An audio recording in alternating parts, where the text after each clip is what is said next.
Hello, everybody, and thank you for joining our webinar today. I hope that you can hear me good, and for a couple more minutes you'll see me as well. And today it's a very important day for the Welkin Suite team because yesterday we have released the Welkin Suite Bloom R19. It's one of the biggest releases of the Welkin Suite in the past years. And just about 40 minutes ago, we have released the Welkin Suite Blaze R13 with the same set of changes for Mac. So finally, we've got a lot of great features for both Mac and Windows. And in the next about 40 minutes, I'll try to squeeze all of these changes into 40 minutes. It will be a huge challenge for me, to be honest, but I'll try to fit all of these changes into like 40 minutes. So let me start sharing my screen. And first of all, today I will skip any kind of presentations, any kind of plain text. And I just want to highlight you that really it's one of the biggest releases of the Welkin Suite. We have added so much things, we have worked on them for so much time. You might have noticed that we were not releasing any new versions in the last almost 3 months. This is why it's really a huge release, and we've tried to implement all of the very important things that you have asked us about. So if you go to the Welkin Suite website, you can find the very detailed descriptions of what we have done for both Mac and Windows. And at the same time, if you navigate to our download section, you'll see that most of the new features and some of the improvements were requested by you, by our great community. So let me stop doing this browser overview and switch to the Welkin Suite and show you all of the great stuff. So first of all, I believe that I'll start with one of the very important things. It's an ability to create the Welkin Suite project directly from your sources. So it's one of the very requested features, and let me start showing you how to do this. So I have my kind of imaginary Git repository. Let me switch off my webcam. Yep, here it is. I have my imaginary Git repository where I have a bunch of different metadatas. It's not the biggest project in the history. It's just OK sources folder. It might be in your Git repository, it might be in your SVN, in TFS, or anywhere else. And if I want to work with that sources with the Welkin Suite, I'll go to the ID, I will create a new project. And right here we have the first new option in the Welkin Suite, create Salesforce project from sources. I will name it somehow. I will put it into the regular folder for now. So Bloom R19 sources. In this window, I need to provide the ID path to my sources folder. So I will navigate to my SRC folder. So it's here, and here is my sources folder. Here I have two different ways how I can create the Welkin Suite project from sources. The first option is to create a project file close to sources. This means that in my Bloom R19 folder, I will have the SF project file and all of the technical stuff by the Welkin Suite besides the SRC folder. If I will select copy sources to project folder, in this case, the Welkin Suite will kind of be inspired by that sources. So it will just grab these sources and it will copy them to the project locations that I have selected in the previous step. And in the future, you will work with that copy of sources, but you won't modify sources in your, let's say, Git repository. Much more interesting case is to create a project right here. So you'll directly modify that sources that you might have in the Git repository. So I create a project file close to sources. I hit next, and let's see what happens in the meantime. So once I click next, the Welkin Suite scans your project folder. It scans your sources. First of all, it analyzes whatever you have, whatever files you have, and compares it with the package XML files that you have in your sources folder. In case if the Welkin Suite finds any mismatches, for example, you might have some classes, like some files of classes, but they are not listed in the package XML, or you don't have a star. The Welkin Suite will back up your previous package XML file, and it will create a new package XML with all the details according to your sources. Second point here is that the Welkin Suite automatically unzips all of your static resources. So it creates the resource bundles folder, and puts here all of the unzipped static resources. Third step, it's of course just like creating the Welkin Suite SF project file, so it will be somewhere here. And this process takes some time because in my case, I have a bunch of static resources. It's how many of them? Like, yeah, something like 16,000 files, so it takes some time. And when the Welkin Suite will generate the project, I will be able to open it, and we'll see later what will happen there. So we just need to wait here for a couple of seconds.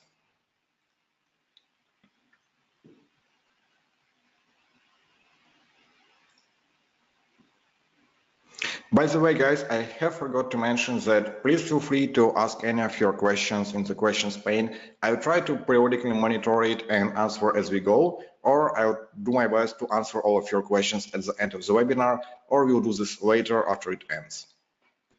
So as you can see, the project was created. So I'll hit finish here. The Welkin Suite will start opening this project. And if I navigate to that folder in my Explorer, I will see that I finally have here the Welkin Suite project file, my sources and resource bundles folders. So as the project is a pretty big one, it takes some time to load it. Here we are. We have our project all opened and meet the new entity in the Welkin Suite, disconnected project. This project is not connected to any organization. It's not connected to any of your Salesforce instances, but it still works. You're able to open it. You're able to work with the code completion. I'll show this in a second. I just need to wait for notification from the IDE. Here we are. The IDE notifies us that this project is not connected to any organization. I can connect it right from here, or I can ignore this part for now. I will ignore this for now. So what do we have here? We have here, let's say, our Apex classes with the code completion, with the syntax highlighting functionality. So I can like system.debug. I can do my changes, but I won't be able to do anything related with my organization because, yeah, the IDE doesn't know anything about the organization for which this project was created. So what I will do here, I will discard my changes, and I will do the second new feature of the Welkin Suite. I will right-click on the project and select an option to connect my project to an organization. Once I hit this button, it's already common for many of you, I believe, wizards that asks you for credentials for an organization. You can use OAuth for authentication, but I prefer the old school, so I will use my credentials. I will enter credentials of some other sandbox, so these sources were created initially from another sandbox. There might be some changes, let's see.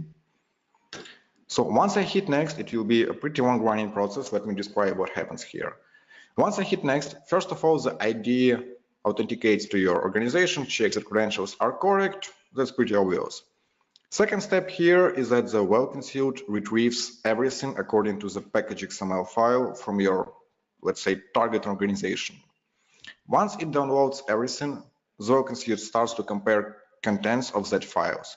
And as a result of this wizard, the Welkin Suite will show you the summary of differences between your sources and your target environment. So, for example, if somebody have worked in a branch on another sandbox, made some cool features, added lots of new functionality, and afterwards you want to connect this organization to these sources to another organization, the Welkin Suite will show you all of the changes, and you'll have options to select what to do with the differences. So this process, being like real download of the project, it might take up to 5 minutes, something like that. So in the meantime, I will switch to another instance of the Welkin Suite and I will show you other cool stuff, and we'll get back to this project in about 5 minutes. Here's my second instance of the Welkin Suite, and here I also will start from creation of a new project. So I will create a new project, but it will be a regular project. So boom, R19 regular. Again, here I need to enter credentials, so I will look for my favorite demo organization.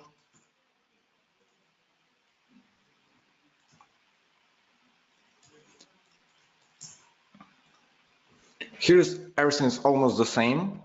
Like we are authenticating, the process is almost the same as it was before. The IDE tries to authenticate your organization. Once done, the IDE will query different metadata types from the organization. And here's the second huge change in the ID. For now on, we support 128, if I remember correctly, different metadata types.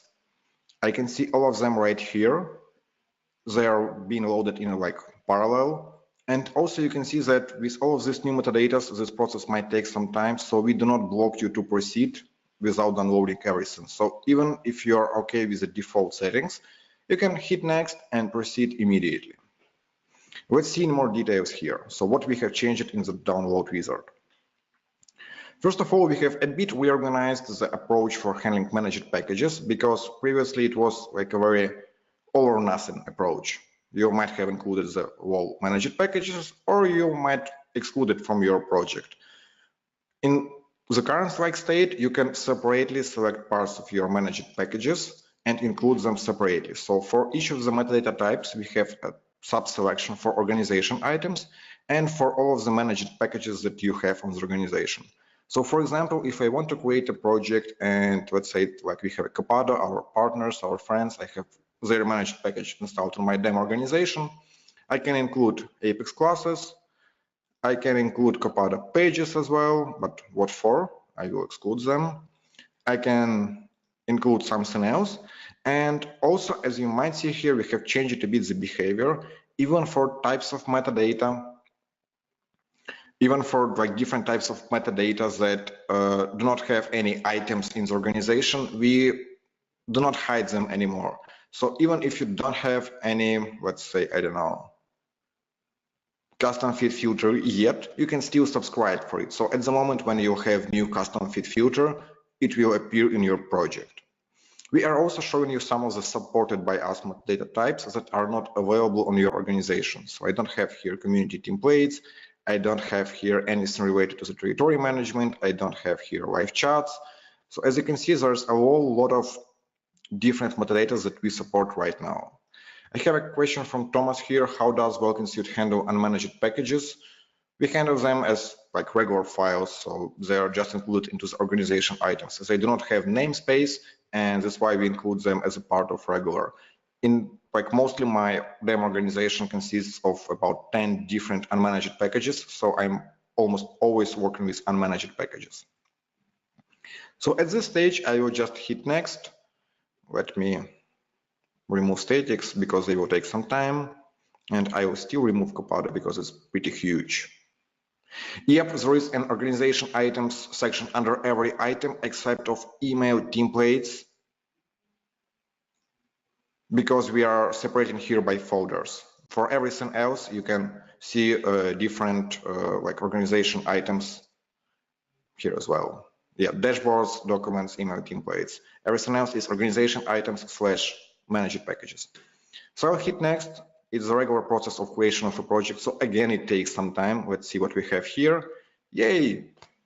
Sorry guys for being a bit chaotic, but I don't love, and I believe you also don't love, prepared demonstrations. So we are doing everything in live, and we need to switch here and there to try to fit as many information as possible into short period of time. So as a result of my connection of my sources to my target environment, I have a short summary where I have lots of green and one red item. Red item doesn't mean bad. This means that this file is available in my sources, but it's not available on the organization. It's okay, it happens, and it's absolutely okay. We are just highlighting this separately. So I hit finish, and this takes some time, and yep, here we are. We can even see in the pending changes panel that we have my class and its meta.xml file, like pending changes. They are looking to be deployed to my organization. We are also showing here the file type. It means local, and it means that this file is not present on the target environment. So once I will hit F5, this file will be deployed to the target environment, these files. And here are at the same time two great changes in the Welkin Suite again. First of all, we have very significantly changed our deployment process. From now on, it's times faster. It's a lot of times faster. So as you can see here, we sent 2 classes and it took like 4.5 seconds. It will be very hard for you to see the deployment time more than 10 seconds, really. And we have also got rid of that build command and deploy objects. So now deployment is the only command that deploys your changes to Salesforce. If you deploy everything, classes, custom metadata, email templates, reports, Lightning framework, anything that you have changed, it will be deployed using one single deploy command. And as Adam have noticed, we have also redone the pending changes. And we have here a bit more, let me do some change so it will be nicer. I will do some stupid change. Oh, sorry, you see another feature. Yeah, guys, again, it's a bit chaotic. So as you can see here, I have changed my file, I have saved it, and it was immediately deployed to Salesforce. So we have finally introduced that feature that many of you were requesting, and it's now absolutely okay to deploy your changes to Salesforce immediately once you save them. I will just turn off this option for the next 10 minutes, and we'll get back to it later. So I have changed my file, and what we can see in the pending changes panel. Again, it's completely redesigned. We've had to rethink the pending changes panel. So what do we have here? We have here separation into working set and other metadata. I will highlight this again in about 5 minutes. And we have here some more actions. We have here comparison that is like old option. It shows you comparison of what exactly was changed. It's just a white space, so it doesn't detect it properly. And we have added here a couple more options. We have added here deploy option and force deploy option. As you might guess, like with Git, like with many other tools, force deploy just ignores any checks. If you remember, the Welkin Suite checks for conflicts before deploying your changes to Salesforce. Thus, if somebody have changed that file in Salesforce, the Welkin Suite will ask you to pull changes and merge them. With force deploy, you can overwrite other changes. It's not the best thing to do, but sometimes you might need to do this. Another option here, let me do some more changes.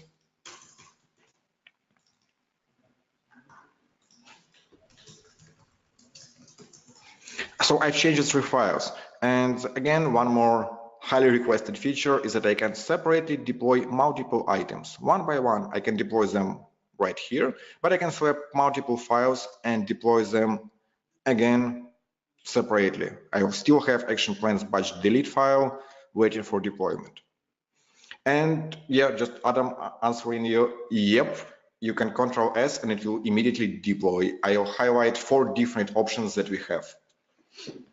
So with pending changes, we've tried to provide you a bit more control over how your changes are being deployed, because we know that might be cases when you're changing lots of dependent items and deploying them one by one won't work. So you might want to deploy 2 out of 20 changes that you've made. If you're speaking about the deployment, let me show one more change for deployments. It's another quick option. You can right click in editor and right from here deploy the file or force deploy that file. And we even have a default hotkey for deploy file, but we don't provide default hotkeys for force deploy. We don't think that force deploy is a very common option. So it's, if you can assign a hotkey for it, but for default, by default, we don't want to do this. So right from here with Ctrl+B command, you can immediately deploy that file. Again, it's super fast. It takes less than 5 seconds in most cases. That's about deployments. Force deploy, yeah, pretty obvious, we've covered this. Let's get back to the deploy on save option. By default, this option is disabled because we are still thinking that deploying batch of files is much faster and much more efficient than deploying them one by one. But if you go to the tools options menu, I will navigate to the deploy general, and I will see here 4 different options on how to deal with deployments on save. First option is the most common one, deploy project item on save selected. So if I have a file, I hit Ctrl S, it saves my file, and this file gets deployed. Second option is deploy the whole project on save all.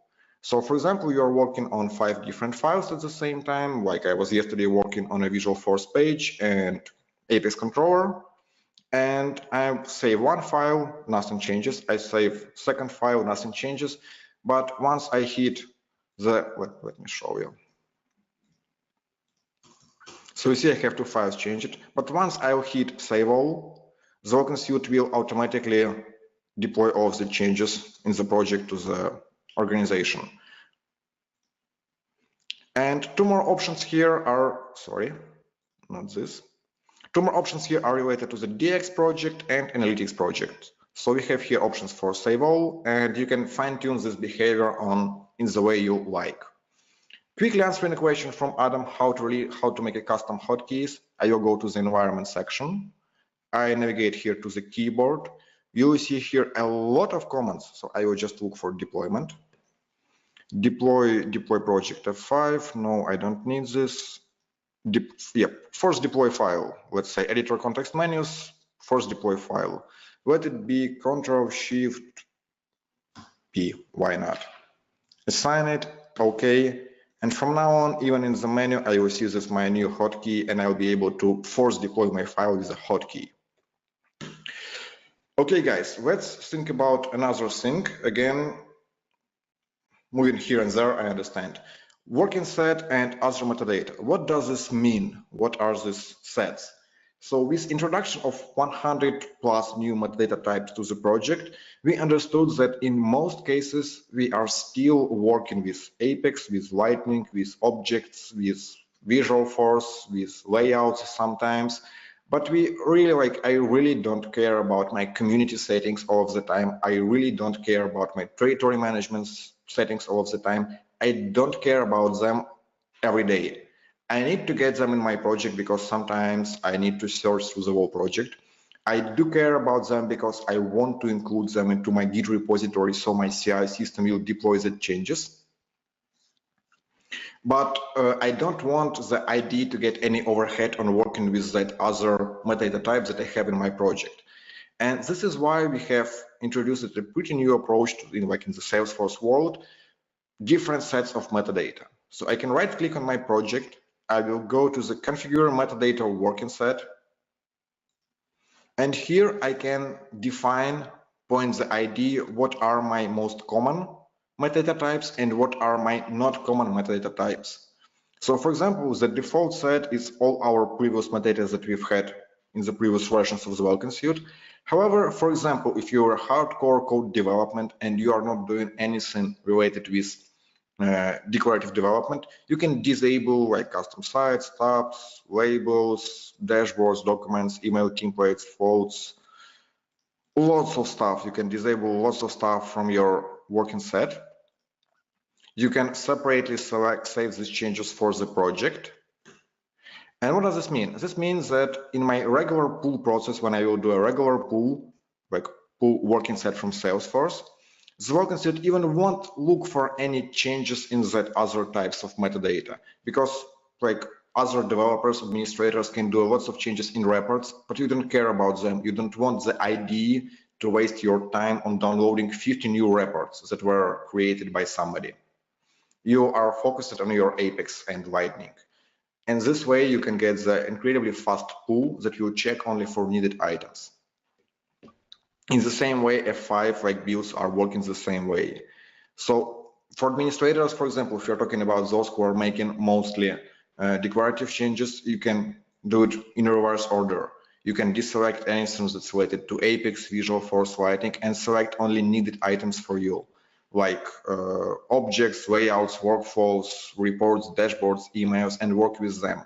But at the moment when you will need to commit your changes to the Git repository, at the moment when you need to do a full refresh, for example, before starting a new task, you can always use the second options for pull that we have, full pull. As you might guess, full pull pulls everything, all of the metadatas from Salesforce. So it doesn't check for working set, other metadata, it does everything. So pull working set is for quick, full pull from Salesforce is for not so often options to pull changes from Salesforce. We have a question, does it support more than 2 metadata working sets? No, for now we have just this strict separation, but for each project you can configure these settings separately. Another question from Jonathan, does filtering working sets affect the field usage report? No, it does not affect this work. It doesn't affect that functionality because field usage report relies on the local versions. From other point of view, if you have excluded everything, like all the declarative development stuff from the working set. This means that you are refreshing it pretty rarely. And if you are doing like field usage report, you might want to get the latest versions of all of the declarative development stuff. So it just depends. And the third type of pull that we have, it's a force pull from Salesforce. And as you might guess, it just completely downloads everything from Salesforce. It overrides your changes. It doesn't take into account if there were any changes in Salesforce since the last moment when you've done the pull. It just makes a force pull. And answering Kurt's question, we are not asking you, are you sure? But we have our regular pull window that asks you to confirm that, like, yeah, next, please pull everything. Another option here, again, we've had it previously, but we've made it much better. Again, in the context menu for any file, we have added force pull. So if suddenly you just want to get back to the latest version that was in Salesforce, you can do this very quickly from here. Another option is pull from Salesforce. It was present in this menu for many months, but we've made it a bit faster. So when I click pull from Salesforce, it skips first step. It skips your subscriptions. Really, it just checks your only one file. It doesn't look for anything else. This is why this pull for one single file takes so much less time. It even doesn't ask you the first confirmation window. So in less than 10 seconds, you'll get a result. If this file had any changes, if it's updated or no, less than 10 seconds, it's here. Again, we don't have default hotkeys for that. It's getting pretty hard to get new cool hotkeys, but you still can do this like yourself as for any other command in the Welkin Suite. So you can very easily configure this behavior for you. Okay, another thing here, I know that I'm jumping here and there again, sorry guys for that. Let me show you another example. I will get back to my regular project. I will finish its creation. It's a pretty simple project here, and I have here, again, everything is as usual, but let me show you one thing. I will open it in my File Explorer, and I will open my Z folder in File Explorer. Now I will look here for one class that I for sure don't have. Where it is. Okay, it's faster to find it on my own.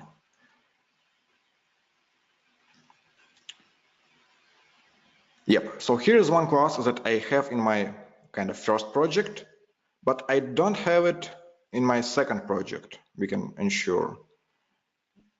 Yeah, I don't have it. So what I will do here, I'll just copy paste this class to my project folder. We'll get to the ID. Yeah, for this project, nothing changes. The ID doesn't detect the changes. Yep, but I can point the Welkin Suite to rescan the project folder and understand if there are any new files here. So I right click on my project, I select the refresh project according to sources option. The Welkin Suite scans my project folder, finds new files. Yes, this is that file I wanted to include in my project. Next. It's local, it's done. Yeah, it's red, but it's okay.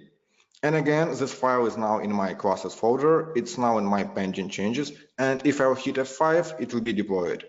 So it's a very cool thing when you need to like reuse some of the common items, some of the common classes from one project to another project. It's very handy for Git repository as well, because when you have your project in Git repository, you pull from Git. Somebody have added 50 new classes and you need to refresh your local projects that you have here. Just hit refresh. It takes, you've seen, like 5 seconds, and you get the updates that here we are, all new stuff is included into your project. Okay, done with that. One more thing I want to show you and highlight. I will get back to the project and it will be a bit of the under the hood functionality. So as you might guess, I'm like repeating the word Git too many times during this webinar. So we've taken into account lots of different work use cases with Git repository. And we've heard lots of feedback from you guys in terms of what we've done wrong in previous implementations, and we've fixed all of them. First of all, there is no credentials in your SF project file anymore. It doesn't store anything about your organization. It doesn't store anything related to credentials. At the same time, we are storing your credentials in the safe, like operating system based storage. So it's like wallet file. It's separate, like secure locations, both on Mac and Windows versions. So this is not stored anywhere. But at the same time, we have here create props file, and this file, blah, blah, blah. And this file just has information about what is the organization name and what is the username to be used for this project. At the same time, separately, we have somewhere here file with a long name with rmprops extension. And this file stores all of the information about your files and like remote data, like last modified date on your organization, hash sum for the file on the organization. This means that with this flexibility, you can decide how you'll handle your Git repositories. For example, you can add to the gitignore your create props file, you can add a sfproj file to gitignore, you can add rmprops to gitignore. Yeah, gitignore, it's plain one, it's the default one that the Welkin Suite creates. We always create gitignore and add their local history, because local history is another Git repository. I have a couple of examples of the gitignore in our blog post describing how to work with Git in the new version of the Welkin Suite, but we'll provide some more details on gitignore in the future. But getting back, so you can add all of this stuff to your gitignore and commit only source folder. In this case, any developer can create a sfproj file on their side. There will be credential properties, there will be remote properties, and it will be very easy to synchronize sources with project. You just pull changes in Git repository, open your project files that you have locally. It's automatically synced with your like credential storage. You just hit refresh from sources, and the Welkin Suite project is aware about all of your changes.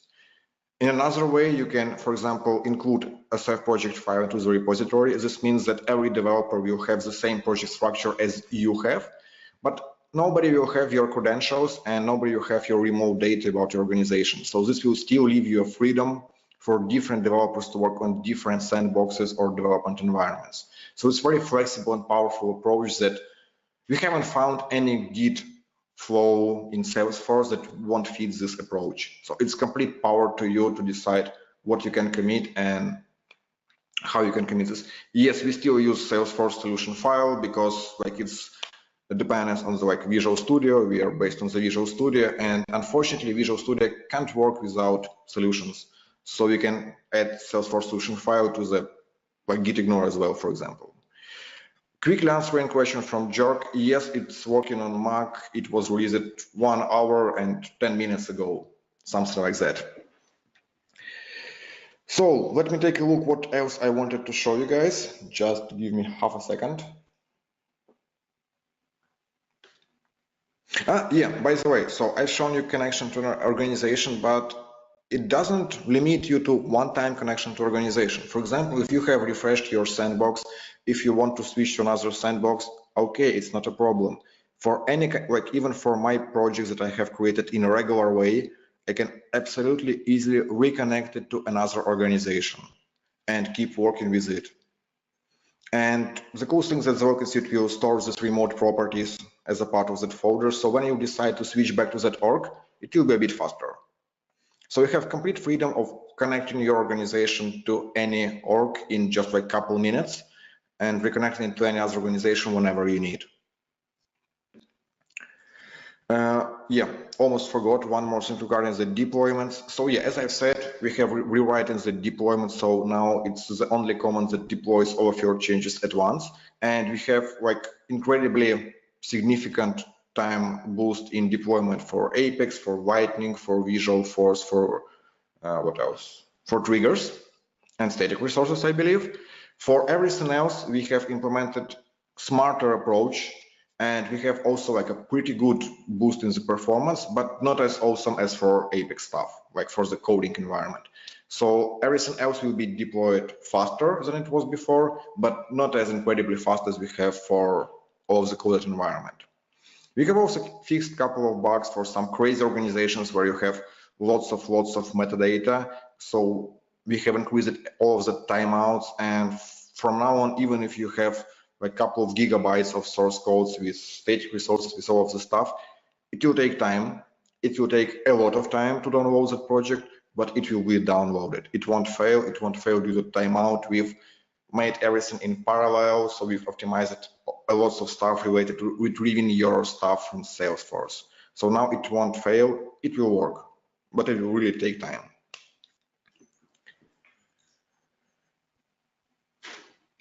So I believe that I've really shown you the most important things. It's really the biggest release of the Welkin Suite. We've completely rewritten the core functionality of the IDE. We believe that it will be that you will notice all of these changes in your day-to-day tasks. It's pretty hard to explain that the deployment is really fast, but once you work for a day, you'll notice this. You'll notice that it's much faster and that you won't need to wait anymore. And with all the freedom for other metadata, with all the freedom of reconnecting organizations, you can start doing your great Git flows even without waiting for DX to be mature enough to move to it. So I believe that it's really one of the greatest releases of the Welkin Suite. It was made completely with your help because we've talked with a lot of our users. We've had some consultations with them. We've tried different approaches with our users, and we've got this way, whatever we have right now in the Welkin Suite. So thank you guys for watching this, and I will remain in line for another 10 minutes for sure, and I will answer any of your questions. So I will go through the questions pane now, and if you have any more questions, please ask us. So just to repeat, both these versions are already released. You can try them. We really encourage you to try them because it's a huge boost in performance. So thank you once more. Try it yourself or ask me your questions. I'll be happy to answer them. Yeah, I have a couple of good questions. I have a very nice question from Varit for, is there any option to disable the force deploy? So at the moment, we do not have this option. And being honest, we are started to think about adding an ability to disable force pull, like force deploy option for enterprise subscriptions, because sometimes as a part of the teams, it might be helpful to disable force deployment. But we are not yet sure. So we'll take a look how our community gets these features, and we'll decide in case if it will be bad to have force deployment, we'll remove it. We don't want anybody to overwrite other changes, but sometimes force deployment is a very needed feature. So for now, there is no option to disable it, and we'll very closely monitor effect of having force deployment.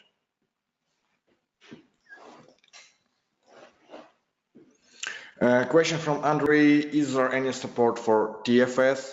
So no, we do not have any built-in support for TFS. We also do not have any support for built-in support for SVN. You can use your existing tools that you use for TFS. It's kind of very complex and massive thing like TFS to add support for it. So we are I don't think that we'll add support any built-in support for TFS into the IDE in the nearest future.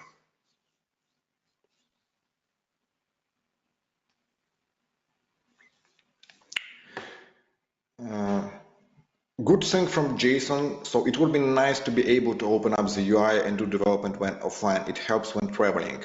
I believe that with the current approach, there won't be any blockers in developing or doing some stuff when offline. The only thing might be our license check.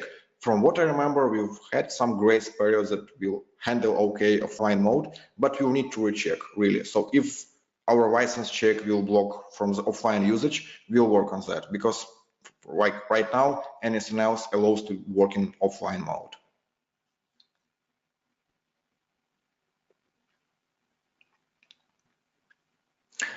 Good question again from Adam. So why would you want to disable force deploy? The original publisher will have a local copy and will have push to source control if they wanted to keep it. Absolutely agree. So the local original publisher will have his version. The person who still if somebody will overwrite other changes, I believe that we need to add at least some kind of notification to show you that, hey bro, you've overwritten somebody's changes. Be careful.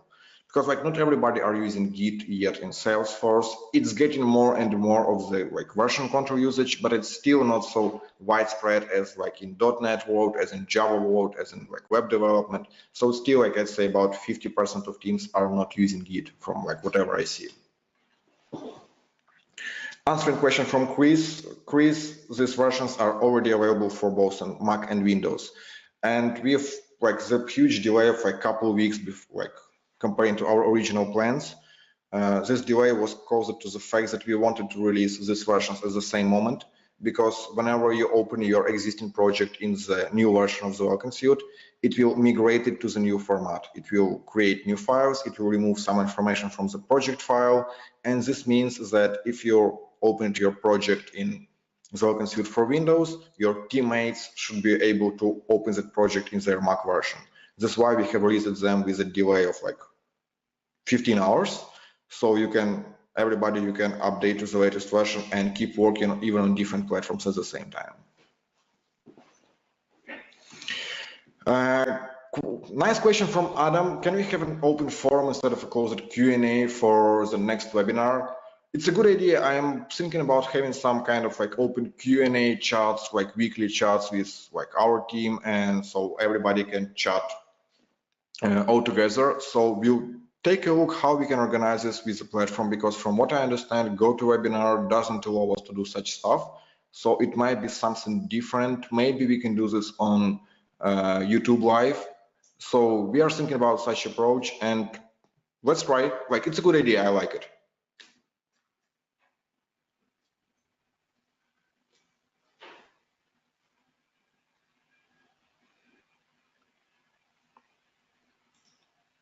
Tricky question from Michael, and yeah, like Adam, be sure that I'm trying to answer everything. So tricky question from Michael: is the documentation online updated with new features?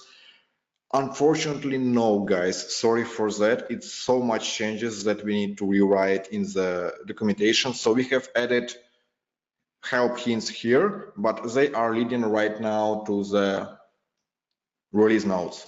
So in the release notes, we've tried to make our best and to describe everything with screenshots, with step-by-step explanations.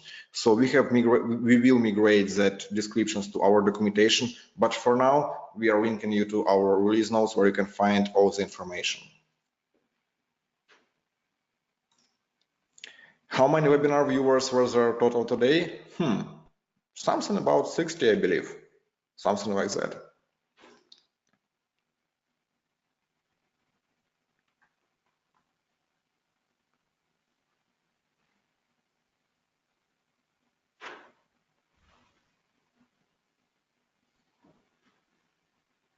By the way, there was one question from Thomas. I believe, yep. Is there a way to see the line-by-line comparison before committing the change to organization? So when you enable deploy and save, there won't be such option, but if you stick with our regular approach of blah, blah, blah, once you save your change, it gets into the pending changes, and in the pending changes, you can always hit the compare button and see what exactly was changed. So this haven't changed it. It's up to you to decide whatever approach is better for you. By the way, like really the best combination from my point of view would be to deploy on save all. In this way, you can mix and match both approaches. It might be interesting. I don't know it. I'm trying, like the last week, I'm testing this release. I'm trying to deploy and save. Sometimes I like it, but sometimes I hate it, especially when I do deployments for like linked dependent files. It's a bit annoying. So I'm still not sure whatever is better, like for me personally, but it's a very common thing in Salesforce world to deploy changes to Salesforce immediately. So we finally done this.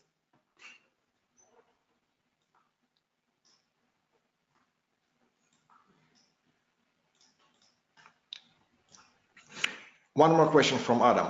Again, tricky question. How did you speed up the deployment? That there are sometimes there are cases when like metadata deployments hang for a while. Yep.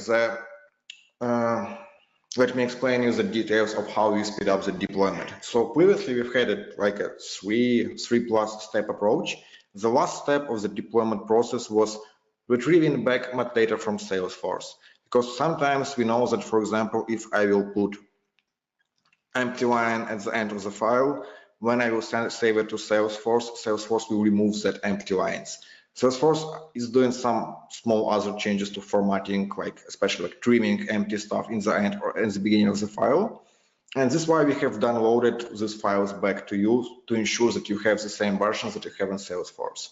But being metadata API, or even like if using tooling API, this process is very dependent on the organization load.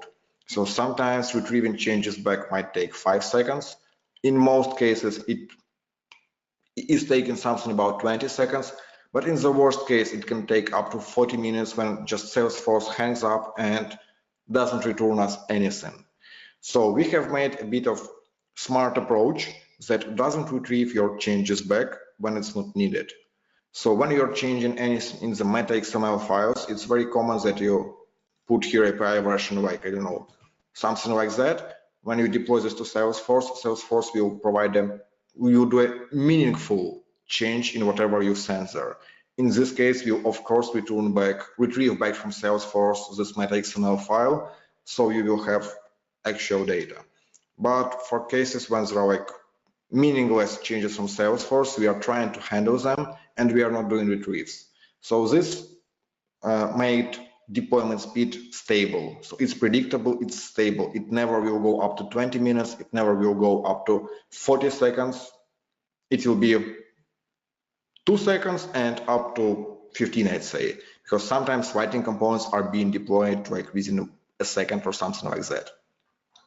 At the same time, we have modified our approach to use tooling API or metadata API depending on the stuff that you are sending. So we've made it a bit smarter and we hope that it helps. So for example, if I would do a change in Lightning, let's try to deploy this file. Let's see how long it will take. 3 seconds, okay.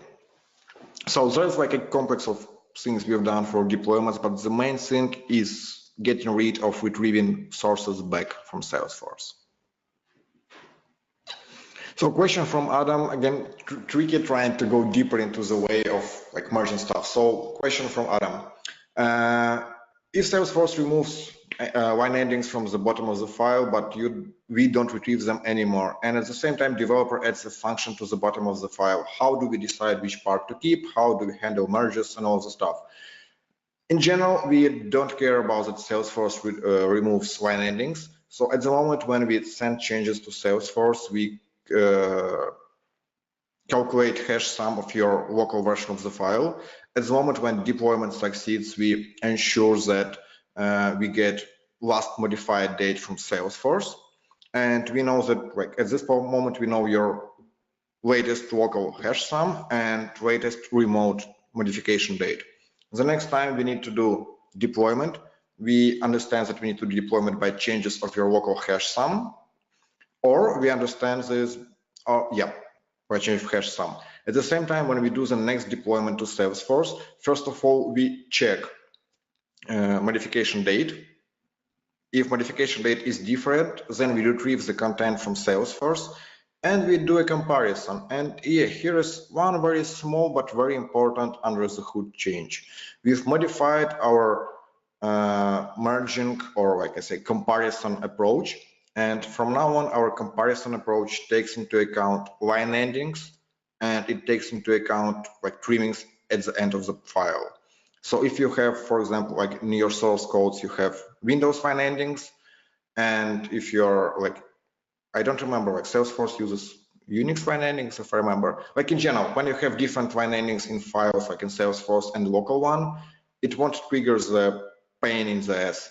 The idea will understand that it's the same. We normalize line endings and we do some of the magic to understand meaningful changes or not meaningful. It's pretty hard to explain it this way. So Adam, if it's not enough, if it's not a good explanation, let's try to catch a fine and discuss this. Maybe we'll write some small article on the blog explaining these differences.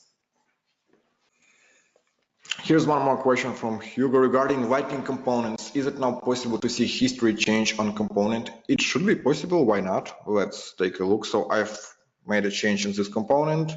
I have deployed this change. So I will select this component. I will open local history. It will appear somewhere. It takes some time. Where's my local history? Here's my local history. In my local history, I see that there was initial version. I see changes build, so I hit compare. I hope it will work.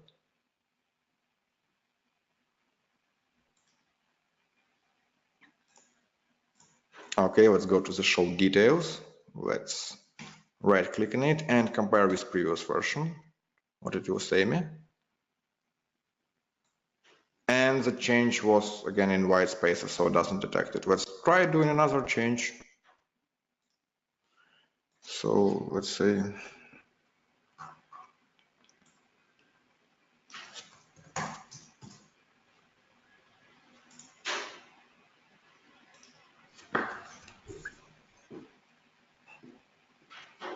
so I've done one more change here, and let's try to compare. Yeah, I remember. Like this compare button compares this version with the current version. So let's try first clicking it. Okay, nothing. Let's try then this show details. Right click on it, compare with previous version. And it shows me the difference. Yeah, without syntax highlighting, not in the best way, but still it tracks the local history for Lightning components. It tracks local history and allows you to see the differences.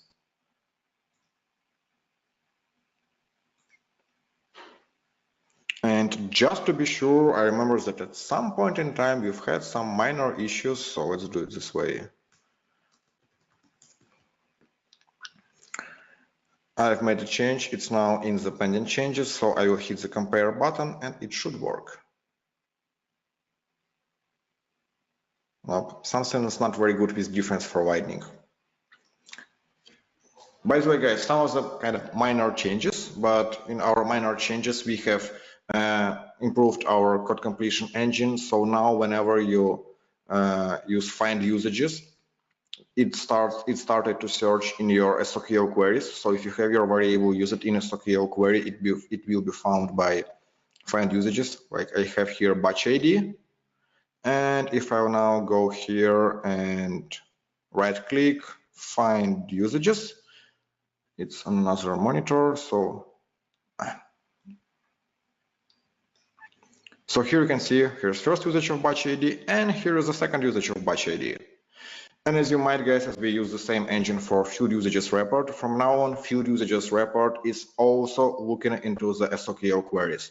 So let's say if you have your SOQL queries that's retrieving some like opportunity.name, and when you search for field usages from the admin panel for the opportunity.name, it will show you all of the queries where you have that field in your project. Small in the relative scale of this release, it's a pretty small feature, but I believe that it should be helpful.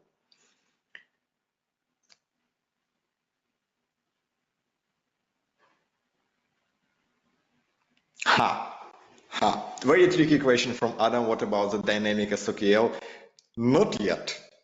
Too much. Being honest, it's too much. Like we've had some like discussions and small battles in the team about the dynamic SOQL like 6 or 7 months ago. I don't know if we'll even do this, really being honest. By the way, one more small change. We have added support for switch statement in Apex. So it's like so long-awaited feature in Apex.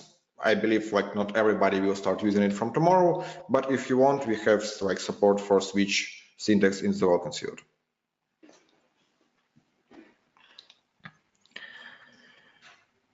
Okay, guys, I believe that we'll just wrap up. So just to remind you, all of these new features are described in our blog. So we've tried to do our best. If we have missed something, please sorry us. It's too much things, and some of them are looking small, but they are really very like impactful. So try it yourself. We might have still some like tricky things yet left in the releases. So let us know if you notice any weird behavior, or if you're happy or if you're not happy. Just let us know. We would like to listen to your feedback. We'll spend next couple weeks on implementing features like small improvements that were requested on our forums in emails. So we'll just really dedicate, I believe, even the next months to trying to solve small bugs, trying to solve small improvements, and we will try to listen even more than usual. So thank you once more, guys, for your time. I hope this was helpful. It was very chaotic and strange webinar even for me, but thank you very much, guys. Have a great day and try the new version. It's really great.